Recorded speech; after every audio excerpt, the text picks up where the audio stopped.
Champions ট্রফির আয়োজন নিয়ে একদিন আগেও আইসিসিকে হাইব্রিড মডেল বাদ দিয়ে বিকল্প ভাবতে বলেছে পাকিস্তান। সেই পাকিস্তানি এবার সুর নরম করে হাইব্রিড মডেলের টুর্নামেন্ট আয়োজনে রাজি। না, আনুষ্ঠানিক কোনো ঘোষণা আসেনি, তবে পাকিস্তানের বিভিন্ন গণমাধ্যমে পাকিস্তান ক্রিকেট বোর্ডের এমন অবস্থানের খবর দেওয়া হয়েছে। খবরে প্রকাশ পেয়েছে, হাইব্রিড মডেলে চ্যাম্পিয়ন্স ট্রফি আয়োজনের ক্ষেত্রে দুটি শর্ত জুড়ে দিয়েছে পিসিবি।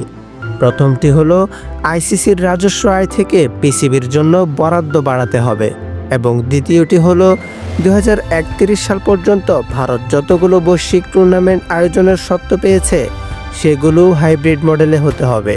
পাকিস্তান অবজারভারের প্রতিবেদনে বলা হয়েছে, ভারত তাদের ম্যাচগুলো খেলবে সংযুক্ত আরব আমিরাতে, তবে টুর্নামেন্টের বেশিরভাগ ম্যাচ হবে পাকিস্তানে। ফাইনালের ভেন্যু লাহোরের গাদ্দাফি স্টেডিয়াম। কিন্তু ভারত যদি ফাইনালে ওঠে তাহলে লাহোরের পরিবর্তে আরব আমিরাতে খেলা হবে। আইসিসির বর্তমান আর্থিক মডেল অনুযায়ী রাজস্ব আয় থেকে সবচেয়ে বেশি 38.50% পেয়ে থাকে বিসিসিআই, যা বছরে 2750 কোটি টাকারও বেশি।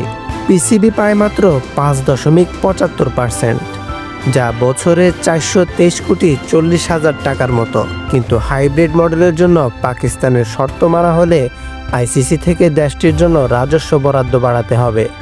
এছাড়া আগামী 7 বছরে ভারতে যতগুলো বৈশ্বিক টুর্নামেন্ট হওয়ার কথা, পিসিবির শর্ত অনুযায়ী বিসিসিআইকে সেসব টুর্নামেন্ট হাইব্রিড মডেলে আয়োজন করতে হবে। অর্থাৎ ভারত সরকার পাকিস্তানে রোহিত কোহলি বুমরাদের না পাঠানোয় পাকিস্তান সরকারও বাবর রিজওয়ান আফ্রিদিদের ভারতে পাঠাবে না। পিসিবির শর্ত আইসিসি মেনে নেয় কিনা এখন সেটাই দেখার অপেক্ষা। ক্রিকেটের সব খবরাখবর পেতে আমাদের চ্যানেলটি সাবস্ক্রাইব করুন। আপনার ভালো লাগা খারাপ লাগা আমাদের সাথে শেয়ার করতে অবশ্যই ভুলবেন না।